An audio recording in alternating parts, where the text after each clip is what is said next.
नमस्ते, Sat Shri Akal ji. Welcome back to our YouTube channel Chadha interiors में आपका फिर दोबारा से बहुत बहुत स्वागत है।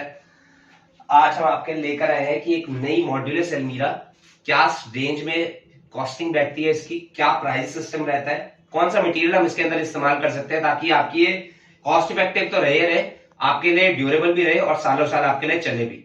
क्योंकि बहुत सारी अलमीरा हम देखते हैं कि हम नई अलमीरा बनाते हैं और उसके बाद हमारे को उसको रिप्लेस करना पड़ता है, ऐसा ना करना पड़े और कैसे हम उसकी कॉस्टिंग भी कम कर सकते हैं उस पर भी ध्यान देंगे। अगर हम यहां से देखेंगे तो हमारी ये 4 पल्लों की पूरी अलमीरा है। इसके अंदर 2 पल्ले जो हमारे हैं वो 2 पल्ले व्हाइट सेक्शंस में हैं और वैसे ही 2 पल्ले हमने ग्रे कंट्रास्ट में दिए, ब्लैक ग्रे कंट्रास्ट है ये बेसिकली, उसमें 2 पल्ले हैं। ये पहले जो 2 स्लाइडिंग पल्ले हैं अगर हम देखेंगे यहाँ पर तो ये 2 स्लाइडिंग पल्ले हमने इंटरलॉकिंग सिस्टम के साथ ये ऑपोजिट डायरेक्शंस में जाते हैं। यहाँ पर हमने इस पूरी अलमीरा के अंदर फोकस किया कि हम इसके अंदर स्पेसेस कैसे दे सकते हैं ऊपर से लेकर नीचे तक। वैसे ही साथ में ही हमने उतने ही ऊपर से लेकर नीचे स्पेसेस वहां पर भी प्रोविजन की गई है। साथ में अगर देखें तो हमने यहाँ पर ब्लैक ग्लास का यूज किया है जिससे आप कंपार्टमेंट के तौर पे यूज कर सकते हैं अपने बड़े सामान को रखने के लिए, जिसमें हम अपने बड़ी चीजें जो लेडीज का मटेरियल सामान होता है वो यूज इस्तेमाल कर सकते हैं। साथ ही में हमने हैंगर प्रोविजन जो है वो सिंपल नहीं रखी है, हमने एक पुली फॉर्म के अंदर इसको इस्तेमाल किया गया है जिसके अंदर हम इसको आराम से इजीली नीचे लेकर आ सकते हैं, अपने कपड़ों को आराम से उतार सकते हैं और वापसी इसको वैसे ही प्लेस कर सकते हैं। इससे होता गया है कि जैसे हम लोगों की हाइट कम हो तो हम इसको इजीली ऑपरेट नहीं कई बार कर पाते, वो हम इजीली ऑपरेट कर पाएंगे। साथ ही में अगर हम यहाँ से अपने दूसरे पल्लों की तरफ आते हैं, क्योंकि ये बेडरूम की हमारी अलमीरा है तो हमने इसमें ध्यान रखा गया कि हमारे को इधर एक शीशे की प्रोविजन जरूर चाहिए, क्योंकि शीशे के साथ आप ड्रेसिंग एरिया आपका आराम से ऑपरेट हो पाता है।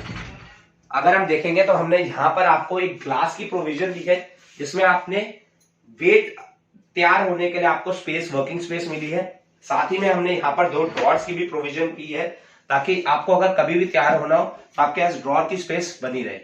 साथ ही में अगर जैसे इस अलमीरा में हमने ये प्रोविजन करी है, आप चाहे तो इस अलमीरा में कर सकते हैं या नहीं कर सकते, वो आप पे डिपेंड कंप्लीटली करता है। हमने इस अलमीरा के अंदर एक सिटिंग स्पेस की भी प्रोविजन की है। इस सिटिंग स्पेस से ये होता है कि अगर आपने बैठ के जैसे लेडीज तैयार होना चाहते हैं तो वो भी इजीली वो कर पाएगी। अगर साथ ही में अगर हम इस अलमीरा के उस वाले पार्ट पे आते हैं तो इसके अंदर हमने मेक श्योर किया है कि हमारी अलमीरा में एक लॉकर सिस्टम जो हमारे को बेसिक किसी भी अलमीरा का फंडामेंटल होता है वो हमने इसका ध्यान रखा है। ये हमारा यहाँ पे इधर लॉकर सिस्टम है, इधर भी हमने ऊपर वैसे ही स्पेसेस का ध्यान दिया है ताकि आपको ऊपर भी कंप्लीट स्पेस मिले अपना सामान रखने के लिए, नीचे भी कंप्लीट स्पेस मिले। साथ ही में आपको एक लॉकर की प्रोविजन दी गई है जिसके अंदर आप अपना कुछ भी सामान, कीमती सामान आराम से रिप्लेस कर सकते हैं। इस अलमीरा के लिए बनवाने के लिए आप हमसे कांटेक्ट कर सकते हैं। साथ ही में अगर आप हमारे से कोई भी किसी प्रकार का एल्युमिनियम या मॉड्यूलर्स काम करवाना चाहते हैं किचन रिगार्डिंग, या आप हमारे से अलमीरा के लिए रिगार्डिंग कोई भी वर्क करवाना चाहते हैं तो आप हमें कांटेक्ट कर सकते हैं। अगर आप हमारे चैनल पे नए हैं तो प्लीज हमारे चैनल को सब्सक्राइब करें, लाइक करें एंड शेयर करें ताकि हम आपके लिए ऐसे ब्यूटीफुल वीडियोस ला सकें इंटीरियर के लिए, और साथ ही में कम बजट में और अच्छे मटेरियल में ये यूज किया जा सके आगे चलकर। अगर मैं आपको इस पूरी कंप्लीट अलमीरा की एक कॉस्टिंग, मॉड्यूलर अलमीरा की कॉस्टिंग एक अप्रोक्सीमेटली बताऊं तो ये 30 से 35 हजार रुपए के अंदर अलमीरा रेडी हो सकती है। अगर आप हमसे कांटेक्ट करना चाहते हैं तो हमारा लिंक आपको डिस्क्रिप्शन में मिल जाएगा। Thank you for watching, bye bye.